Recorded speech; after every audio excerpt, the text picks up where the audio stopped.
اعوذ باللہ من الشیطان الرجیم بسم اللہ الرحمن الرحیم۔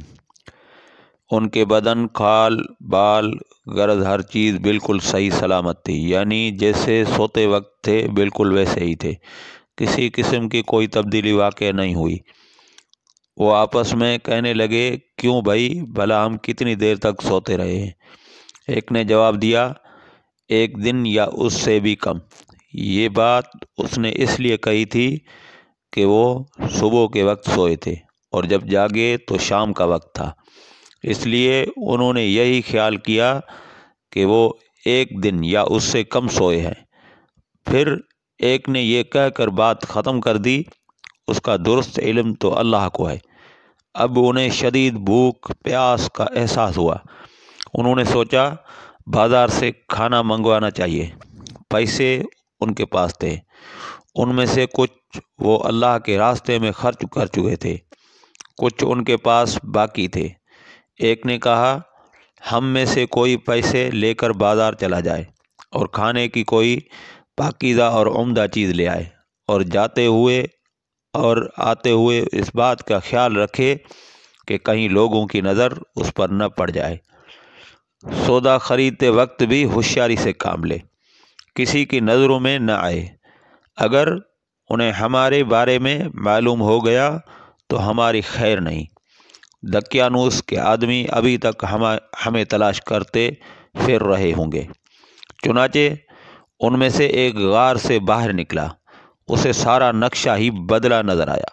اب اسے کیا معلوم تھا کہ وہ 309 سال تک سوتے رہے۔ اس نے دیکھا کوئی چیز اپنے پہلے حال پر نہیں تھی، شہر میں کوئی بھی اسے جانا پہچانا نظر نہ آیا۔ یہ حیران تھا، پریشان تھا اور ڈرے ڈرے انداز میں آگے بڑھ رہا تھا۔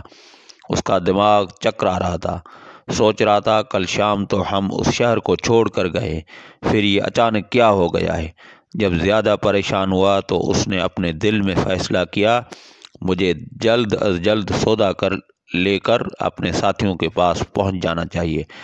آخر وہ ایک دکان پر پہنچا، دکاندار کو پیسے دیے اور کھانے پینے کا سامان طلب کیا۔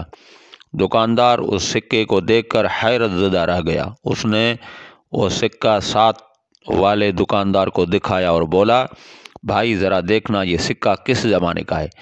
اس نے دوسرے کو دیا۔ اس طرح سکے کئی ہاتھوں میں گھوم گیا، کئی آدمی وہاں جمع ہو گئے۔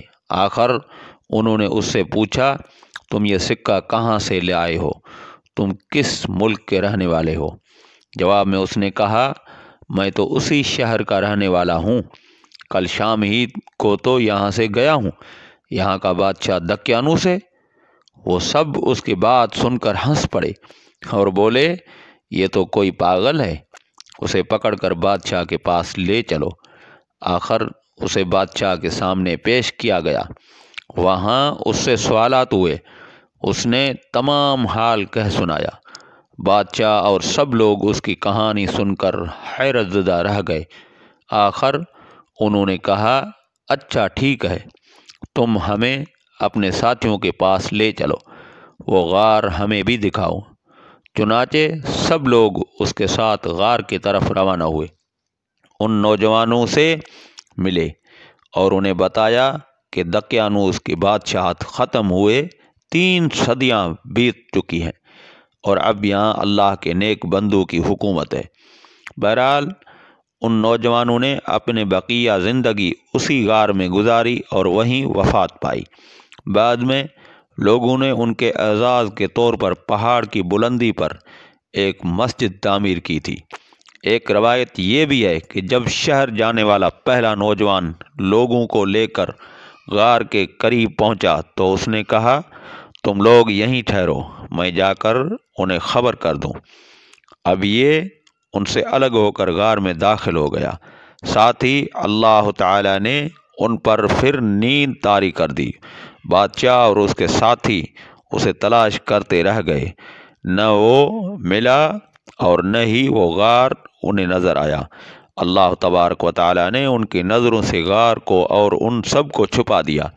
ان کے بارے میں لوگ خیال ظاہر کرتے رہے کہ وہ 7 تھے، 8واں ان کا کتا تھا، یا وہ 9 تھے، 10واں ان کا کتا تھا۔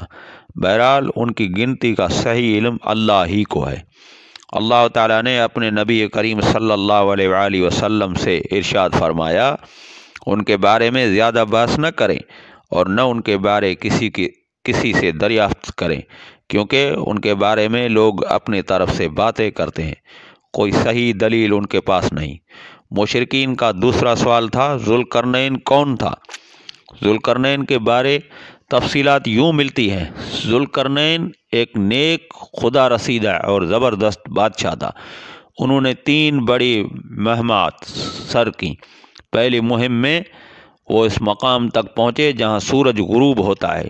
یہاں انہیں ایک ایسی قوم ملی جس کے بارے میں اللہ نے انہیں اختیار دیا کہ چاہیں تو اس قوم کو سزا دیں، چاہیں تو ان کے ساتھ نیک سلوک کریں۔ ذوالقرنین نے کہا کہ جو شخص ظالم ہے ہم اسے سزا دیں گے، اور مرنے کے بعد اللہ تعالیٰ بھی اسے سزا دیں گے، البتہ مومن بندوں کو نیک بدلہ ملے گا۔ دوسری مہم میں وہ اس مقام تک پہنچے جہاں سے سورج طلوع ہوتا ہے۔ وہاں انہیں ایسے لوگ ملے جن کے مکانات کی کوئی چھت وغیرہ نہیں تھی۔ تیسری مہم میں وہ 2 گھاٹیوں کے درمیان پہنچے، یہاں کے لوگ ان کی بات نہیں سمجھتے تھے۔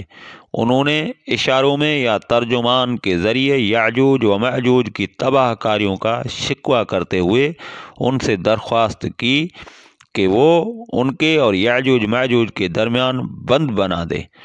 ذوالقرنین نے لوہے کی چادریں منگوائیں، پھر ان سے ایک دیوار بنا دی، اس میں تانبا پگھلا کر ڈالا گیا۔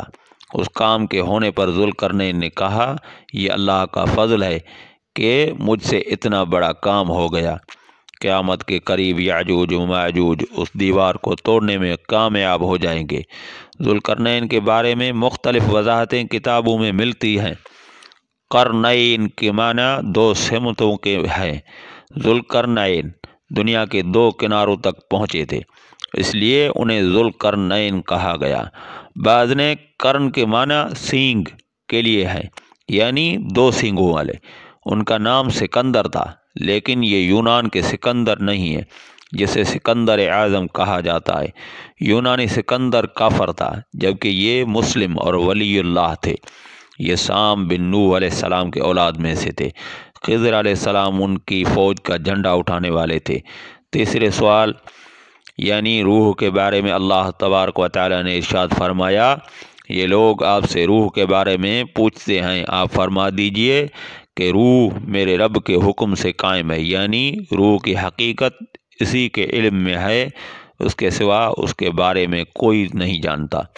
روح کے بارے میں یہودیوں کی کتابوں میں بھی بالکل یہی بات درج تھی کہ روح اللہ کے حکم سے قائم ہے، اس کا علم اللہ ہی کے پاس ہے اور اس نے اپنے سوا کسی کو نہیں دیا۔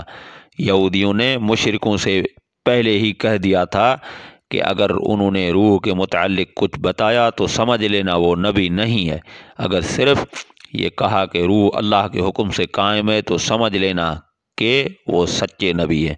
آپ نے بالکل یہی جواب ارشاد فرمایا۔ لگے ہاتھوں یہاں ایک واقعہ بھی سن لیں۔ جب مسلمانوں نے ہندوستان فتح کیا تو ہندو مذہب کا ایک عالم مسلمان عالموں سے مناظرہ کرنے کے لیے آیا۔ اس نے مطالبہ کیا، میرے مقابلے میں کسی عالم کو بھیجو۔ اس پر لوگوں نے امام رکن الدین کی طرف اشارہ کیا۔ وآخر دعوانا ان الحمد للہ رب العالمین۔